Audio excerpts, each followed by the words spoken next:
Except for the reference to quantum fluctuations and inflation at the far left of this view graph through time, everything shown in this picture can be directly observed, the complete history of the universe from 380,000 years onward, visible to telescopes. The cosmic microwave background, or CMB, is the most distant thing we are able to observe in the universe, our image of the entire universe when it first became transparent. Its power spectrum allows us to make very sensitive measurements of fundamental cosmic parameters. Our line of sight looking toward the CMB would show us the dark age as well. Unfortunately, there isn't anything to see in there. Our view in front of the dark ages is much more interesting. In the late 20th century, we were only able to see galaxies a few billion light years around us, and so we saw them as they were a few billion years ago, still looking much the same as galaxies today. But with the launch of the Hubble Space Telescope, we could see clear images of galaxies only 1 to 2 billion years after the creation of the universe, and we could see that the galaxies then were very different from the galaxies of today.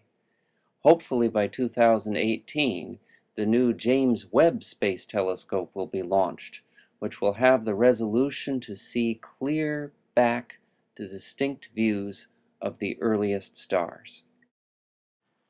Perhaps we will see an image like this.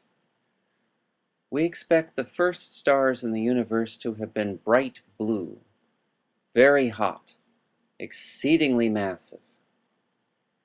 They would have formed from gas that would have been almost pure hydrogen and helium, and just a little bit of the third element, lithium, and none of the heavier elements that are much more prevalent in the universe today.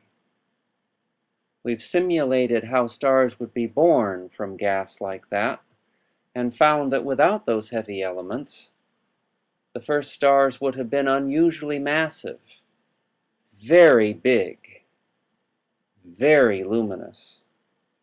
Stars that big and bright and hot, they don't live very long. They live fast and die hard. And these first stars in the universe may have been the fastest living, hardest dying stars there ever were. We expect that some of them may have reached as much as 1,000 times the mass of our Sun and lived only a few 100,000 years before exploding. The lowest mass of them may have been no better than 30 times the mass of the Sun, still a massive short-lived star that could not have made it more than a few million years. When these stars exploded as supernovae, they seeded the universe with the very first truly heavy elements beyond hydrogen and helium and lithium.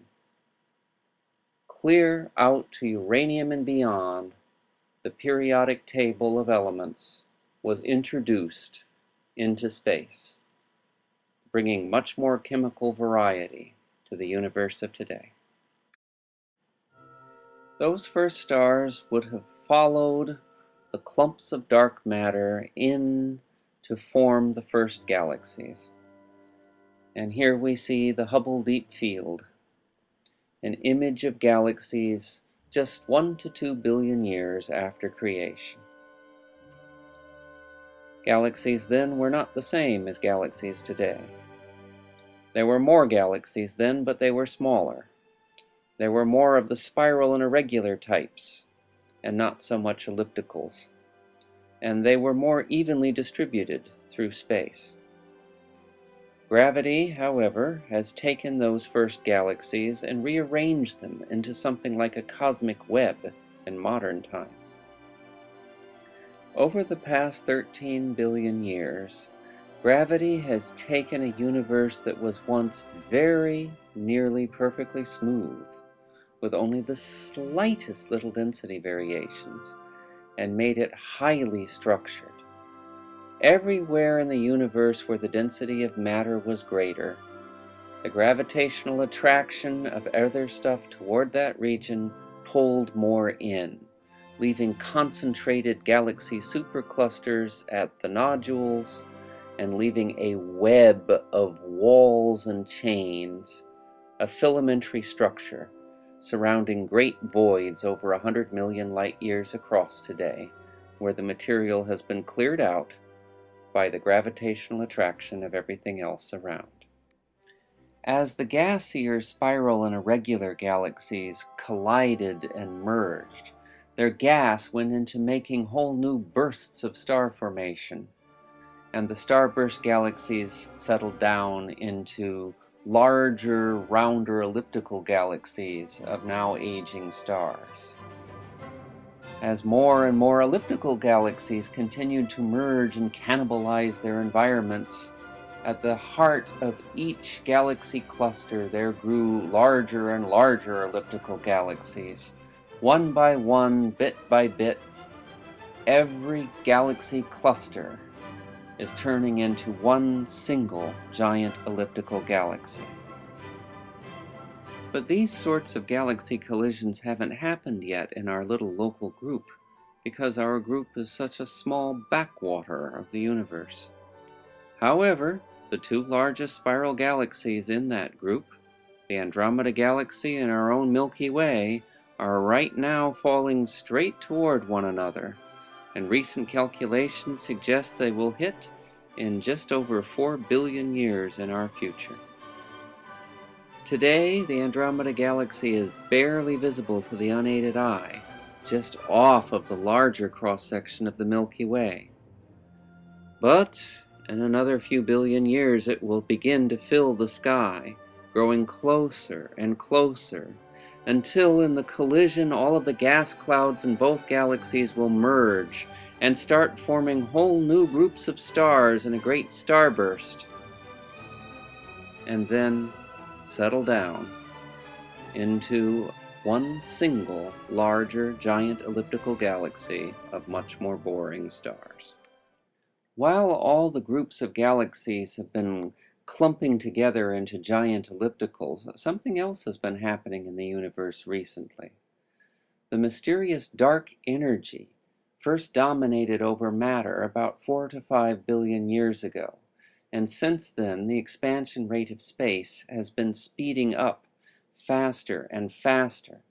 This is acting to isolate all of the galaxy groups from one another, and as each galaxy group turns into one giant elliptical, the far future looks like it will be single giant elliptical galaxies so far separated from their neighbors that they won't even be able to see each other and know that one another exist. What is this mysterious dark energy? We still don't know. Our best guess is that it is some kind of intrinsic energy built into space itself. We would call that vacuum energy, and it would have been a constant throughout the universe from the beginning of time all into the future. Whatever the dark energy is, it will decide our universe's ultimate fate. If the dark energy is vacuum energy, then the expansion rate of space will continue to speed faster and faster and ever faster into the future, taking in just a few trillion years every giant elliptical galaxy that was once a whole cluster so far away from every other giant elliptical galaxy that no galaxy in the universe will be able to see any other. If the dark energy is even more powerful than we can imagine, then the acceleration of expansion may proceed so fast that it will destroy the universe in a big rip. Or perhaps the dark energy will peter out or change its behavior in some way that could conceivably allow all the stuff in the universe to fall back together in some kind of reverse of the Big Bang called the Big Crunch. That, however, is unlikely.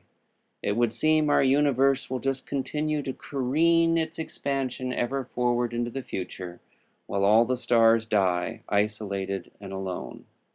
Not with a bang, but with a whimper.